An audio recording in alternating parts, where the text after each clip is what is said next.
Is Andre Onana officially living on borrowed time at Manchester United? And if so, who's brave enough to take the gloves next? Has Liverpool quietly locked in Van Dijk's heir? Arteta's shopping spree at Man City continues. Who's next, Ederson? And over in Spain, Joan Laporta's cooking up yet another financial miracle. Could selling Araujo unlock the door to Nico Williams? Oh, and before we dive into the glorious chaos that is the transfer window, 600 likes. That's your mission. It's not just a button, it's therapy. For my fragile sense of validation.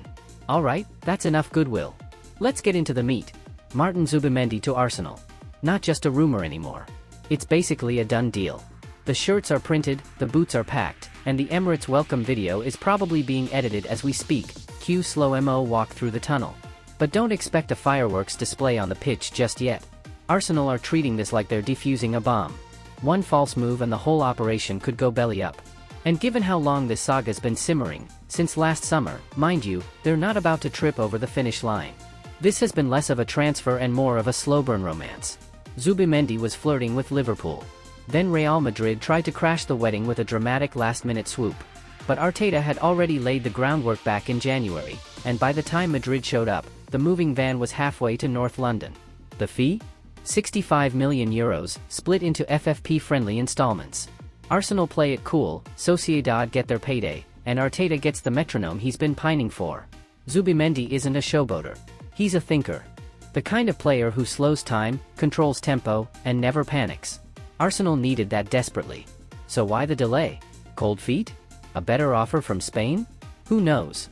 But now that he's in, the big question is, can this finally be the midfield pairing that carries Arsenal across the finish line?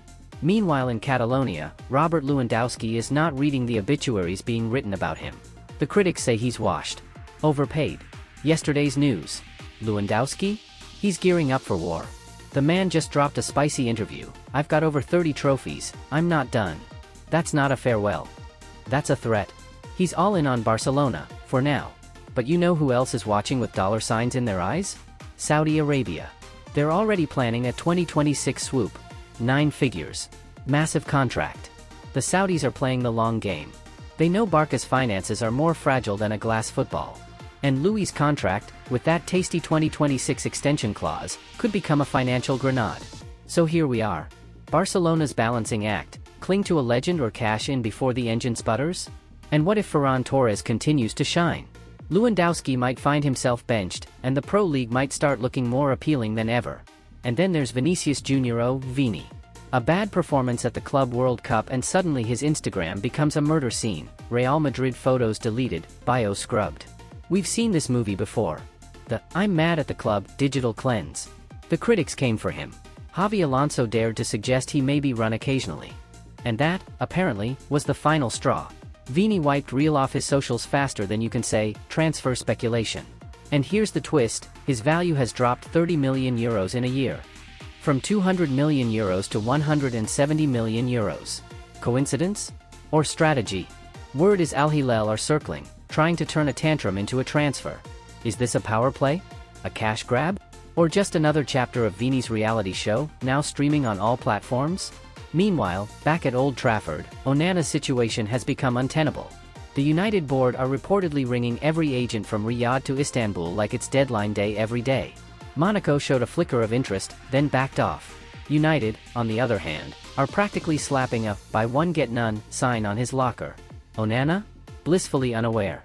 He's convinced he's still the number one. You've got to respect the delusion. So who replaces him? Emi Martinez is throwing glances. Karnaseki from Atlanta is intriguing but expensive. Altay Bayındır? Not it. The Turkish clubs don't even want him back. And just like that, United have a full-blown goalkeeper crisis on their hands. It's a mess. Possibly a sitcom. Definitely not a long-term plan. Over in South London, Marc Guehi's pulling a Bossman masterclass. He's ghosted Crystal Palace's new contract offer, and the club are bracing for heartbreak. Arsenal already tried, got swatted away. Guehi doesn't fancy being Saliba's benchwarmer. Liverpool? He's listening. Hard. Arne Slot needs new blood at the back, and Guehi fits the mold, young, composed, Premier League proven.